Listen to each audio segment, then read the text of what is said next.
लोकसभा चुनाव में करारी हार के बाद मायावती की बसपा को लेकर सवाल खड़े हो रहे हैं कि क्या वह आने वाले विधानसभा चुनाव में किसी पार्टी के साथ गठबंधन में नजर आएगी या नहीं। जी हां, आप सभी को बता दें कि ये सवाल खड़े हो ही रहे थे। इस बीच गाजीपुर से सपा सांसद अफजाल अंसारी ने अपनी जीत में दलित मतों का बड़ा योगदान मानते हुए और वह 2027 में विधानसभा चुनावों में सपा और बसपा के गठबंधन को लेकर पूरी तरह से आश्वस्त हैं। यही वजह है कि अफजाल अंसारी बार बार इस बात का दावा कर रहे हैं कि ना तो बसपा ने उनको निकाला है और ना ही वो बसपा को छोड़ना चाहते हैं।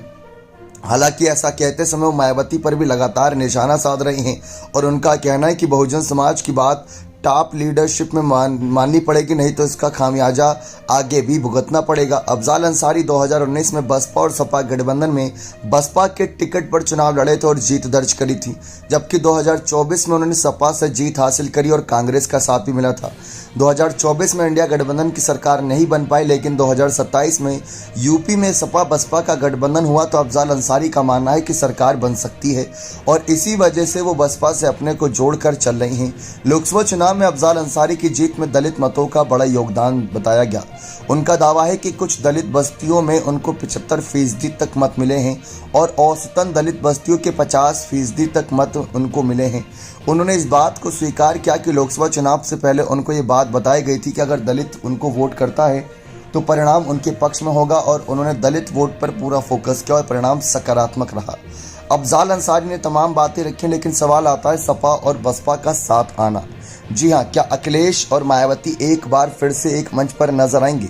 कहा तो ये भी जा रहा था कि कांग्रेस कहीं ना कहीं मायावती की बसपा पर डोरे डालती नजर आ रही, क्योंकि उनका पूरा मकसद है कि जिस तरीके से 2022 के विधानसभा चुनाव में कांग्रेस ने कोशिश करी थी मायावती की बसपा से गठबंधन की, यहाँ तक कि राहुल गांधी ने मायावती को सीएम फेस भी स्वीकार करना मंजूर कर लिया था, लेकिन मायावती ने इन सब दावों को खोखला बताया था कि राहुल गांधी सिर्फ अफवाह उड़ाने का काम कर रहे हैं। इस बीच मायावती की बसपा के 2024 के प्रदर्शन के पहले भी सब ये कयास लगा रहे थे कि अगर मायावती की बसपा अकेले चुनावी मैदान में उतरी तो उनको तगड़ा नुकसान होगा, जो कि देखने को ही मिला।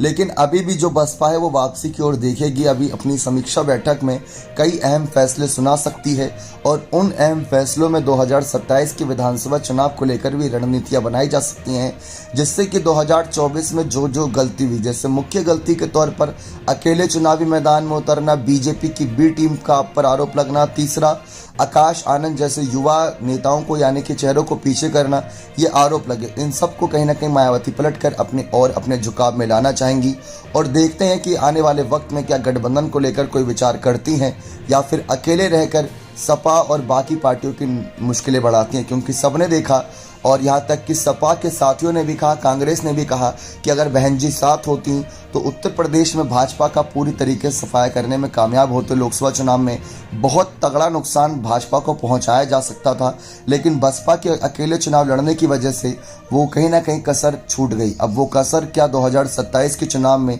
साथ मिलकर पूरी करेंगे या फिर मायावती 2027 का चुनाव भी अकेले लड़ेंगी? देखना दिलचस्प रहेगा। बने रहे चैनल के साथ। बहुत बहुत धन्यवाद।